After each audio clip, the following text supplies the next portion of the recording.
Yep. Time for a new campaign. A hunt through the dark this time. This the first chapter 0 is a chance to make your own character. Basically, the campaign starts at a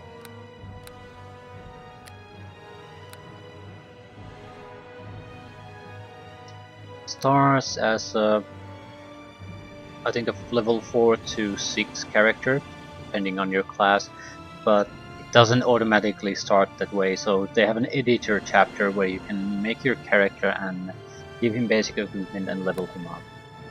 And it's intended for Drow. So I'll be female Drow cleric. Chaotic evil. So our primary consideration is our own benefit and nothing else really, which is very fitting for a Drow. And male could have been more interesting because they're the oppressed gender, but playing as female, I think at least there is a potential that we might be able to take part in the local power struggles, especially if we are a cleric, because cleric are the most valued class in Drow society, and only a female Drow can be a cleric. I have no idea how much of a role-playing work the designer has put into the campaign, so I don't know how limited it is in reality, but I'm making every effort to make sure that we fit into the game world. I'm thinking of do a little bit of a combat-focused cleric. So we need hit points, we need some strength. Weaponry, armor, all has weight, so we need the strength. Not sure where to put the last 4 points. Strength would make sense, but I'll put into intelligence and charisma, partly for role-playing reasons. I want to be a person that might be able to assume certain leadership role.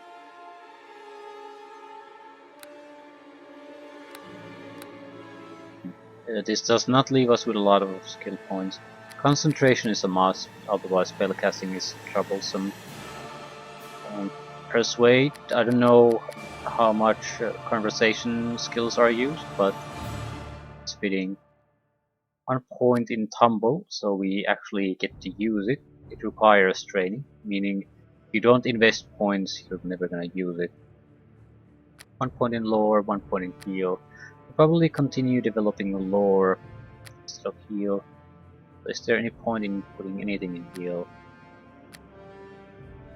Lore usually has some use in almost any campaign. Heal much less so, and since we're a cleric we have access to a lot of healing spells. Some feats, a lot of useful feats to take. I'm sort of thinking weapon proficiency martial. We have elf and simple, but simple is very disappointing and elf sort of too. But since we are combat focused partially, power attack and later on cleave makes a lot of sense. It really helps usually early game where you only have 1 attack. Every time you kill someone you get an extra attack now. And we get to pick 2 clerical domains. I think we're gonna pick travel. And strength. Yep. Travel gives us access to the following spells. Entangle on level 1, Web on level 2, Freedom of Movement level 3, Slow on level 4, Haste level 5. They're spell levels, not character levels, but Haste will be great if we to buff our character. The others could be useful here and there, but Haste is the main reason. Strength, because we have an ability, I think once per day, to buff our strength. It's going to be more useful, I think, as a way to, if we want too much equipment and we need a temporary boost in strength, we can use that. Also, access to following spells, Divine Power and Stone Skin. I think Divine Power is something we get naturally, but it might be a level 4 spell normally, so it'll help us there quite a bit, in fact. Stone Skin, on the other hand, wizard spell. So what the domains do is usually get a domain special ability and access to a few extra spells, or spells at an earlier level you would normally get. But they can be anything really. Here, for example, gets Call Lightning, which I think that's a clerical spell. But Chain Lightning is a wizard spell, definitely. And your turning ability is able to turn elementals like they were undead. So you can get a quite an interesting mix of special abilities. I like the domain system quite a bit because it can give at least a lot of flavor to the type of cleric you can play. So you can get a little bit more offensive magic if you're interested. You can get a bit better summoning spells if you're interested. You can, instead of turning just undead, you can turn elementals, maybe outsiders. Outsiders would be demons and like the like. So depending on what you choose, you can make a drastically different type of a cleric. So that's nice. And I guess that's about it.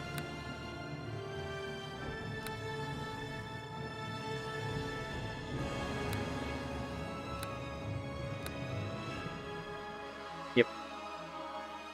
Yep.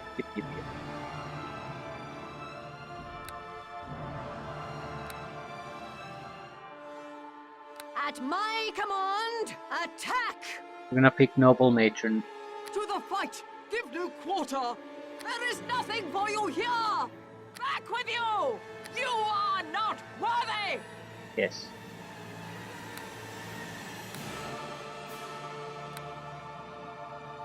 What? Legewithiel. Terrible name. Condra.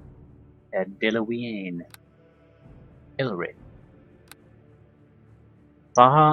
Fararalia. Well, that's a name. Anarabiel.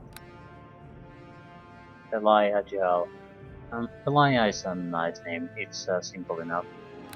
Better surname would be nice. Amolana. Okay. We're basically Belial.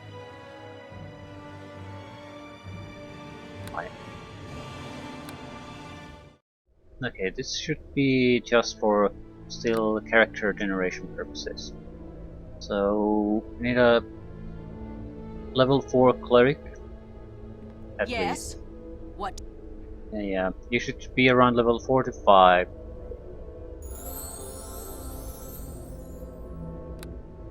We'll be level 4. Actually, we're gonna be level 4.5. What I mean is we're gonna give a little bit of extra experience on top of that level 4, but without giving enough to reach level 5.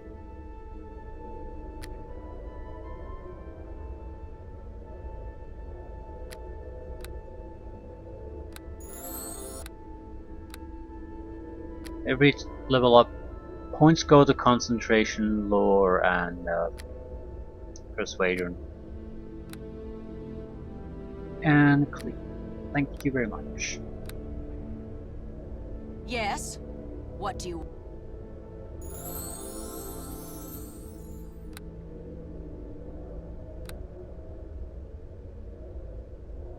We're probably going to dump ability points initially, at least to wisdom, because the points over 10 determine the maximum level of clerical spells we can cast. So at the moment it's level 6. Now it's level 7. We might increase strength at some point too, but but. Only 5 hit points. That sucks. Okay, we're level 4. We need 4,000 to get level 5. I'm giving myself 2,000 extra experience points. Yes? So we won't get to level 5, but we are in the middle ground.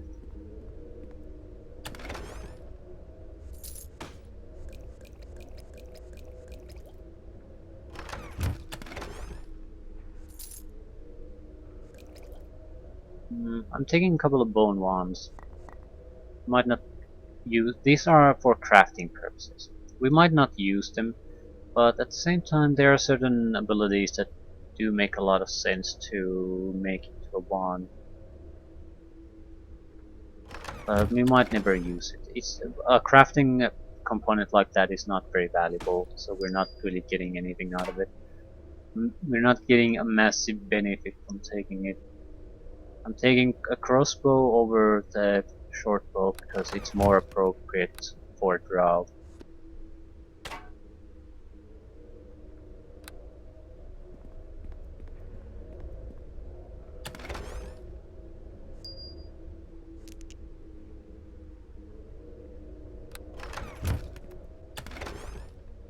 Inks. Chainmail. Chain shirt or padded armor? Chainmail, please. Well, I guess we have to take a long sword, otherwise we don't have a weapon. Well, flail would be a better weapon. At the same time, that requires martial prowess, something we do not have.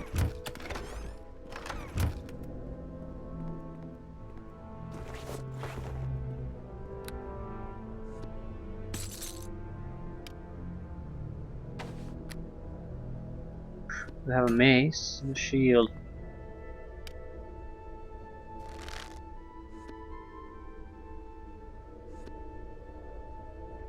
Okay, looking good.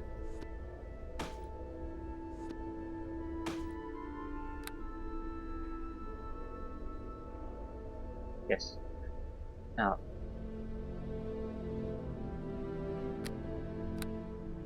minor cures. Sure, why not? Protection from alignments. Protection from evil, basically. Sanctuary, sure. Anything else? Endure elements. Anything offensive? Not really. More cure, I suppose. We do spontaneous casting in this game.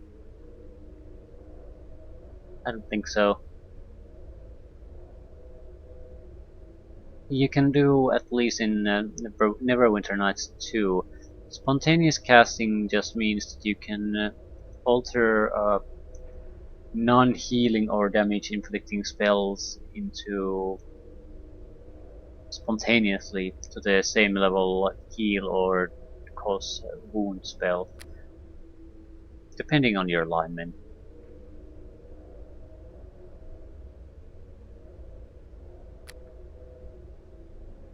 What type of boosts?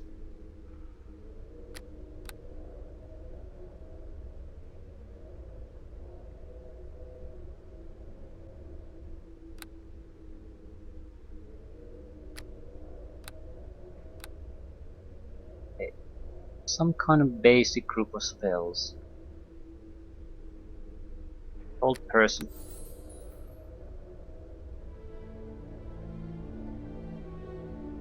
Maybe a bit of darkness. Maybe a bit of bull strength.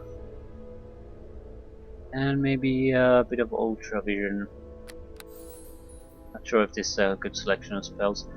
We'll see. We'll see. Anyway, I think our character is ready. So, we step through the portal, we're ready to start the actual storyline.